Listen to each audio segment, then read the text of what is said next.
Você tem uma história de amor favorita? Sua ou de alguém? Eu acho que a minha história de amor com a minha mulher é a minha favorita. Por quê?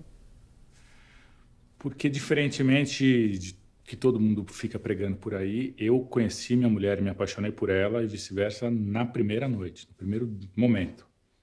E a gente se conheceu uma amiga em comum nos apresentou, a gente estava numa festa, a gente se viu, começou a se beijar, ficou junto e no dia seguinte eu sabia que eu ia casar com ela. Em menos de 60 dias ela se mudou para o meu apartamento e a gente está junto há 8 anos.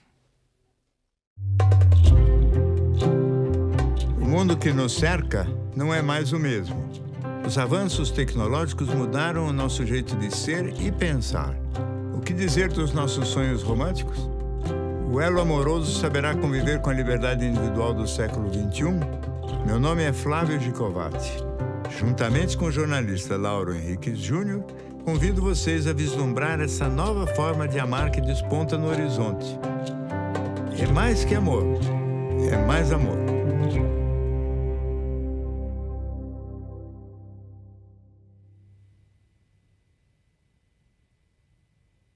Vocês acham que esse encantamento que acontece entre as pessoas é um processo racional ou é uma flechada do Cupido? Não tem nada de racional. É incontrolável. Aquela coisa como você vê e acontece. Flechada do Cupido. Eu, racionalmente, vou dizer não, né? Se eu tivesse lido mais livros sobre o amor, com certeza, eu saberia um monte de coisa. Mas isso é racional. Falando sinceramente de coração, para mim a experiência é sempre de uma flechada arrebatadora. Eu acho que é uma curva que você começa com uma intuição muito forte, com uma paixão muito forte, que é o que dá a liga.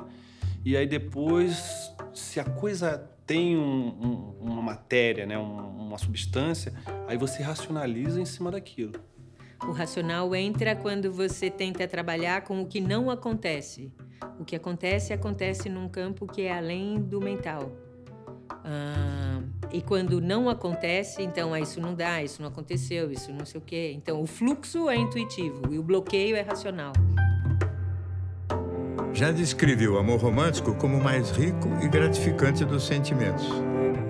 Também já me referi a ele como regressivo e autoritário. Apesar dos avanços recentes no entendimento do que é o amor, o fato é que ainda temos muito a compreender. A tarefa é importantíssima porque o sofrimento relacionado com as questões sentimentais continua a ser enorme.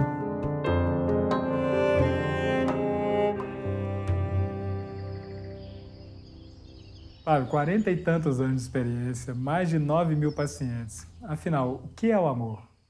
Então, você sabe que essa é uma pergunta que é a base do banquete do Platão, há 26 séculos atrás, né? E talvez seja um dos livros, inclusive, sobre o amor, mais importantes e que mais me influenciou. Então, o banquete é uma reunião de intelectuais, vamos dizer assim, da Grécia Antiga, que se dispõe a justamente ter como tema de discussão essa pergunta, né? O que é o amor, né? E tem várias falas ali, talvez a mais interessante e que ultimamente está sendo muito citada é a fala do Aristófanes, né? Que é a ideia do mito do andrógeno, quer dizer, do animal duplo, né? Então, ali no Aristófanes aparece isso. Na origem, o ser humano era duplo, tinha 2 troncos, 2 cabeças, 4 braços e 4 pernas. Esse animal duplo ficou muito altivo, arrogante, e Zeus, furioso com a sua prepotência, resolveu cortá-lo ao meio, né? Aí ficaram 2 metades fracas, incompletas e muito tristes, que ficam buscando desesperadamente reencontrar essa metade perdida. Então, o amor seria esse empenho, essa força na direção de buscar reencontrar a metade perdida. O interessante dessas ideias míticas, e principalmente quando elas duram todo esse tempo, Laura, é o seguinte, é que elas contêm, provavelmente, uma grande verdade, né? O fato é que todos nós, adultos, temos uma sensação de incompletude. Quer dizer, não deixa de ser curiosíssimo imaginar que um ser humano adulto inteiro tem a sensação de que ele não é completo, que falta um pedaço nele, e essa sensação de falta sentimental, e que muitas vezes é confundido também como falta sexual, que é outro erro, né? Essa falta sentimental faz com que as pessoas busquem, então, através de um encontro, né, tentar suprir ou preencher esse vazio, esse buraco, essa sensação de incompletude. Então, esse fenômeno seria o fenômeno amoroso, né? E o amor, da maneira como eu defino, é o sentimento que a gente tem por aquela pessoa cuja presença, de alguma maneira, provoca essa sensação de paz e aconchego e atenua esse mal-estar ou essa sensação de incompletude que nos acompanha desde o dia 1 da vida. Agora, não deixa de ser curioso, né? Porque essa questão do encantamento, né? Do se apaixonar. Porque tem uma pessoa que a gente, às vezes, nunca viu antes na vida. Há 15 minutos atrás era totalmente indiferente. E, de repente, 15 minutos depois você conhece, passa a ser o centro da sua atenção. Você não consegue viver sem ela, né? O que leva uma pessoa a se apaixonar pela outra? Então, a primeira coisa é justamente a existência dessa incompletude, né? Então, o amor existe porque nós temos a sensação de que falta alguma coisa na gente. Sentimental, sempre eu insisto, nada a ver com o sexual. E se não houvesse essa falta, não existiria o amor, né? Agora, o que leva a gente a escolher aquela determinada ou aquelas determinadas pessoas ao longo da vida como, vamos dizer assim, pessoas que vão ser eleitas para serem as que preenchem esse buraco e, de alguma maneira, substituem a figura que preenche originalmente, que é a mãe? Essa é uma das questões mais intrigantes da psicologia e que, curiosamente, sempre foi tratada de uma maneira absolutamente negligente. Quer dizer, a maneira como, em geral, as pessoas tratam isso aí, historicamente, é a seguinte: é assunto para poetas, é flechada do cupido, uma montanha de bobagens que não podem ser levadas a sério como reflexão científica, né? Porque temos que tentar transformar a questão sentimental também numa questão de estudo e reflexão, vamos dizer assim, fundamentada em experiência e empírica e, portanto, de alguma maneira com base científica. Senão, nós vamos continuar brincando né? O amor é uma mágica que acontece. Essa mágica a gente tem que buscar se aprofundar, vamos dizer assim, no entendimento dos mecanismos, né? Que surge o encantamento, isso aqui não há dúvida nenhuma. E que ele é rápido, que faz com que uma pessoa neutra se transforme em especial em muito pouco tempo, também é verdade.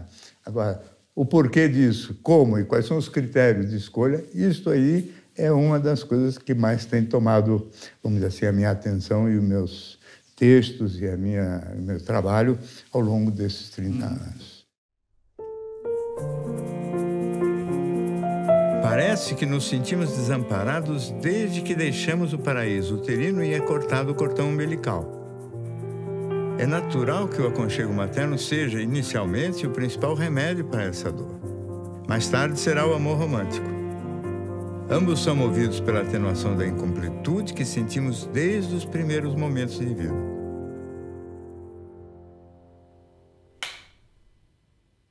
Que qualidades você busca num parceiro? Eu busco inteligência, humor, criatividade. Admiração. Eu acho que a admiração é um componente, assim, essencial, né? Você admirar quem o outro é. A pessoa ser respeitosa, carinhosa, cuidar mesmo, né? Do relacionamento do outro. Poder ser aberto, sincero, então espontâneo. Eu acho que o teu companheiro tem que ser o teu melhor amigo, sabe? Você poder falar dos teus medos, dos teus receios, das suas falhas, né? Por não me sentir inteiro, né, eu busco outra metade, né? Você teria uma admiração também por aquilo que talvez te falte, que você sente que você não tem, ou não?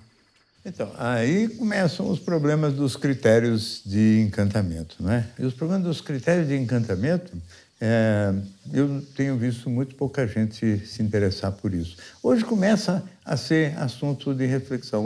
O amor ficou muito em segundo plano. É incrível como talvez nesse século XX, a questão sexual tenha sido a questão que ocupou a mente das pessoas, talvez por ter sido aquilo que mais foi reprimido ao longo de todos os anos, vamos dizer assim, da tradição judaico-cristã no Ocidente e mesmo no islamismo, quer dizer, o sexo sempre muito reprimido, muito proibido, e eu tenho a impressão cada vez mais clara, viu, Lauro, na minha cabeça, que quanto mais você reprime, limita e bloqueia, maior a importância que aquilo vai ganhando para as pessoas, né? Se um exemplo bem grosseiro, toda vez que você pega uma pessoa que está meio gordinha e você propõe a ela uma dieta restritiva, então você restringe, limita e estabelece regras muito rígidas sobre a alimentação dela, surge imediatamente um fascínio pela questão da comida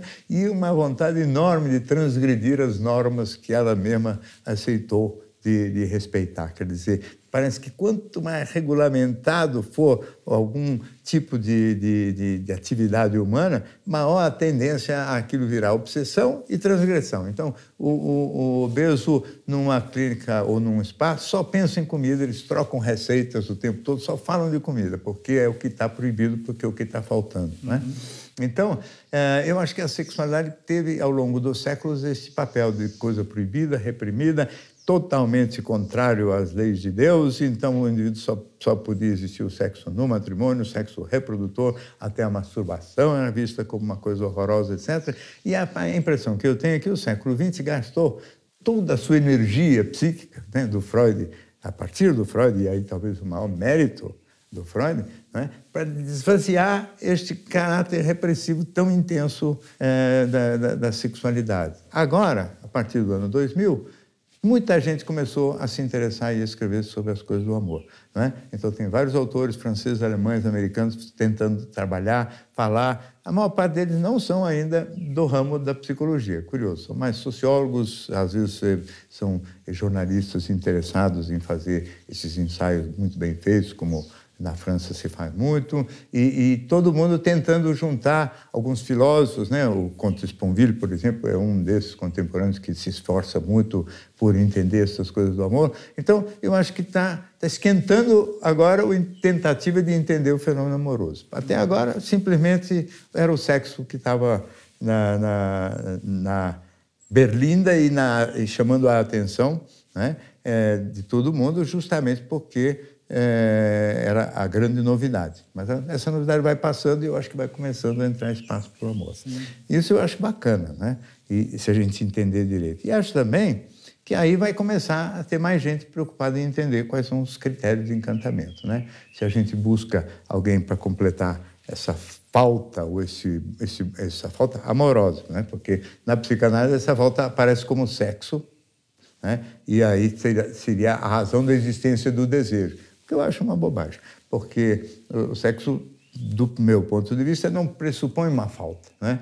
Você não precisa estar faltando nada, você não precisa ter nenhum desgosto para começar a ter desejo. O desejo nasce justamente do zero, não precisa ter nenhuma insatisfação. A fome gera a vontade de comer. Então, a saciedade é um prazer que deriva de um desconforto prévio. Para você ter vontade sexual, você não precisa ter nenhum desconforto prévio. Então, não é uma falta que gera o desejo sexual. O que gera, essa falta gera um anseio amoroso. Agora, como é que você vai preencher esse anseio? Historicamente, era desse jeito que você falou, e era o que o Freud defendia. Vamos buscar alguém que completa aquilo que está faltando. Isso, faltando assim, em termos operacionais. O mundo cada vez mais pede que as pessoas resolvam sozinho aquilo que esteja faltando consigo mesmo, né? Então, isso também é um outro enorme avanço da contemporaneidade.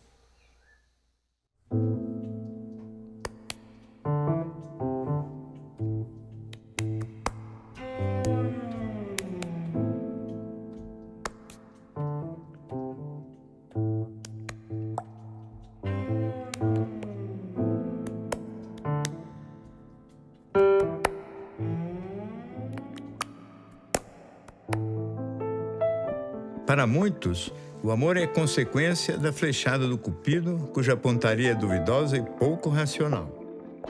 Talvez gostemos de nos apegar a essa hipótese para que a ela possamos atribuir tantas escolhas sentimentais inadequadas. Seríamos, por esse ponto de vista, menos responsáveis por nossos encantamentos amorosos equivocados.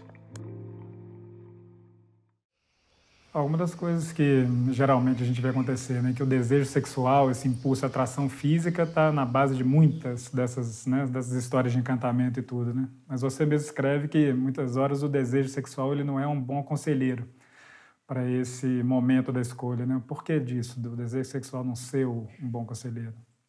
Então, porque, na realidade, uma das coisas que mais trágicas, na minha opinião, da contemporaneidade, porque não foi sempre assim, não é? A questão dessa junção tão definitiva entre sexo e amor, ela foi menos clara na Grécia, por exemplo. Volto sempre à Grécia Antiga, que parece que foi um momento de mais seriedade, de reflexão sobre esses assuntos. Lá existiam vários deuses do amor, né? Tinha, vamos dizer, deuses mais da amizade, deuses mais eróticos, deuses de vários modelos, todos eles ligados à questão sentimental.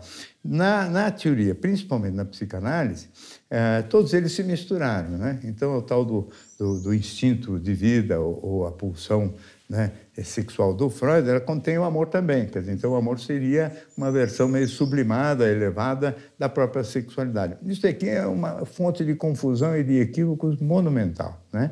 E um dos grandes empenhos meus também tem sido quebrar essa aliança, porque desfazer essa aliança entre sexo e amor abre perspectivas extremamente interessantes para o mundo, para a vida, para as pessoas e para o futuro. É uma das coisas que realmente é muito relevante no meu jeito de pensar. Então, o sexo, ele é principalmente masculino, né? O desejo masculino é muito visual, né?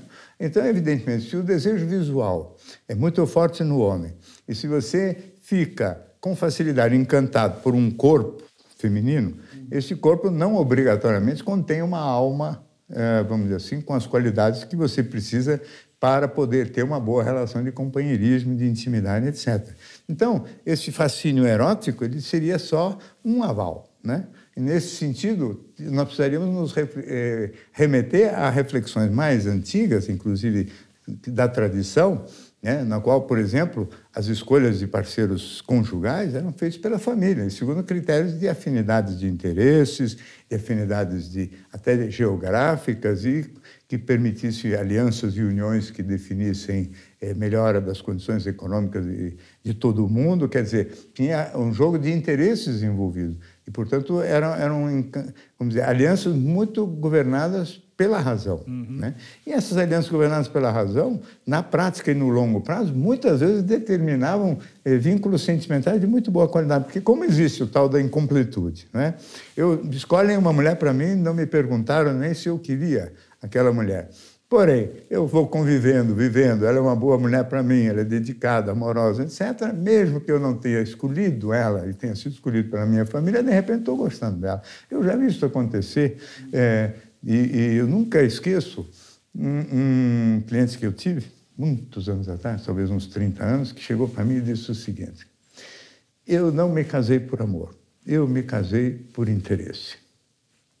Porque aos 19 anos eu me apaixonei perdidamente por uma moça que me fez de tonto, que fez gato e sapato de mim, e eu sofri demais, e eu falei, esse negócio de amor não serve. Quando chegou a hora de eu casar, eu falei assim, agora eu preciso encontrar uma noiva. Então eu arrumei uma moça, não muito bonita, para não me dar ciúme, nem me encrencar na vida, muito boazinha, muito boa família e rica, né? Já que era para escolher, que fosse rica. Estamos juntos há 20 anos.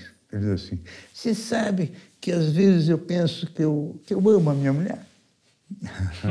Então, essa é uma sensação curiosa. O cara escolheu com a razão e o sentimento acompanhou, porque ele escolheu de acordo com critérios um pouco mais razoáveis do que simplesmente a atração física. Então, a atração física, principalmente para o homem, é um fator muito perigoso de encantamento numa direção equivocada. Eu penso que o casamento por interesse financeiro é estigmatizado na nossa cultura, provavelmente em todas, porque há um sentido de imoralidade junto a essa atitude. Mas nós sabemos que há casamentos feitos por interesse financeiro que depois acabam dando certo. Então, esse estigma nem sempre procede. Quer dizer, a vida é mais complexa do que as definições que nós fazemos diariamente a respeito dos fatos e das pessoas. Acho que dinheiro é uma coisa boa para o relacionamento. E ganhar dinheiro junto é uma coisa melhor ainda. Que é uma coisa que a gente tem feito e tem alimentado a gente, né? E não sei como são com as outras pessoas, mas no nosso caso, a gente afirmou que a gente quer ter um relacionamento que tenha sustentação financeira, sem vergonha de falar isso, porque sem isso é difícil, é muito mais desafiador, né? A gente tem filhos e tem um monte de obrigações aí que tem que ser mantidas. Agora, não foi o interesse financeiro que veio antes, né? O que veio primeiro foi outra coisa, né?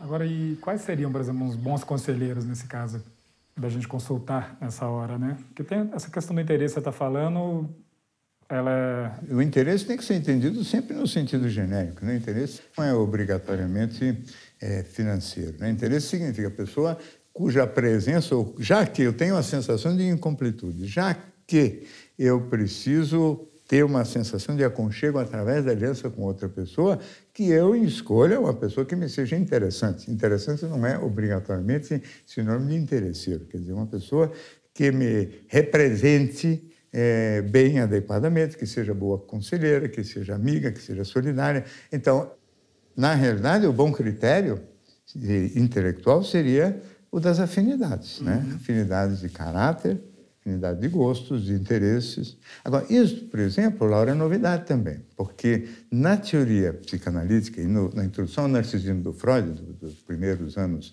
da década de 10 do século passado, na introdução ao narcisismo, o Freud defende a ideia da aliança entre opostos. Não é? Ele diz que os complementos têm grandes vantagens. Não é? E a escolha de uma pessoa muito parecida seria uma identificação narcísica, usando aí a palavra narcísico no mau sentido. Narcisismo é uma palavra de extrema complexidade na psicanálise, que quer dizer um monte de coisa. Né? Mas, enfim, ele defende a ideia dos opostos como aliança. Não é? E talvez naqueles tempos, quer dizer, 100 anos atrás, isso fosse válido. Isso é interessante também, porque cada época o fenômeno amoroso se resolve de uma maneira. Né? E há 100 anos atrás era interessante a ideia de opostos, porque o outro teria as coisas que te faltam. Então, se você é meio dócil, meio manso e tem uma mulher mais brava, mais agressiva, mais guerreira, ela faz o serviço de espantar, vamos dizer assim, certos inimigos ou certos problemas de perto de você. Se você é mais tímido, etc., e tem uma mulher mais extrovertida, mais organizadora de uma vida social, mais rica, etc., também pode ser muito conveniente. E, ao mesmo tempo, a sua austeridade pode ser conveniente para, vamos dizer assim, a maneira de ser mais exuberante dela. A sua tolerância pode ser mais conveniente para o jeito mais estourado dela, etc. Então, há uma conveniência recíproca que hoje caducou. Isso que é interessante e que talvez seja a principal causa da crise, vamos dizer assim, do amor e dos casamentos que nós estamos vivendo hoje. Porque o casamento hoje vive uma crise terrível, né? E essa crise se manifesta pelos índices de divórcio, né? Que em grandes centros urbanos e no primeiro mundo pode chegar a 60%, 70%. Uma vez eu vi uma estatística falando da cidade de Paris com um índice de divórcio de 75% em relação ao número de casamentos, quer dizer, 3 em cada 4 casamentos, né? Em uma população em que quase metade da cidade mora sozinho, né? Evidentemente, tudo isso são mudanças muito relevantes que indicam que nós estamos vivendo uma crise. E provavelmente é uma crise de transição de um tipo de escolha de parceiro para um outro tipo de escolha de parceiro. Porque eu não acho que vai desaparecer o fenômeno amoroso. A sensação de incompletude vai continuar existindo. Ela acompanha o homem desde sempre e, pelo jeito, ainda não deu nenhum sinal de desaparecimento.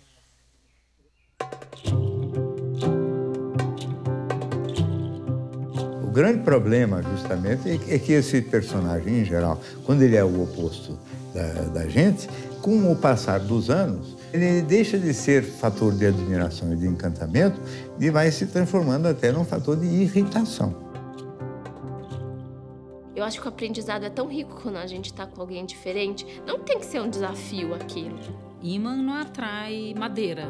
Para ter sexualidade, para ter amor romântico, precisa ter polaridade. Se você é muito diferente, né? Um acredita, sei lá, em coisas totalmente esotéricas, o outro é muito racional, e aí você vai criar um filho nessa linha, para escolher a escola já é um perereco.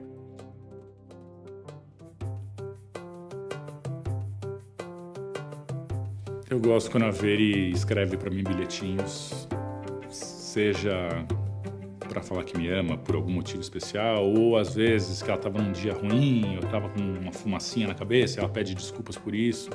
Eu adoro esses bilhetinhos dela. O meu primeiro casamento eu casei na igreja, com uma guirlanda de flores no cabelo, tal.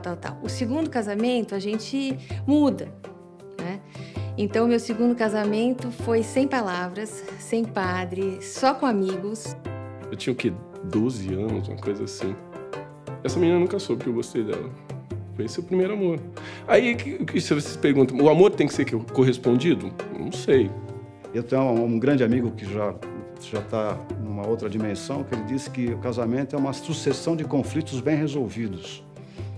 Então, acho que é esse bem o nosso caso. Nossos conflitos sempre têm uma boa solução. E é a relação mais longa que eu já tive até hoje. E eu aprendo diariamente com ela. Então, para mim, isso é um grande final feliz, um meio feliz, né? Que ela tem muita coisa para rolar, com certeza.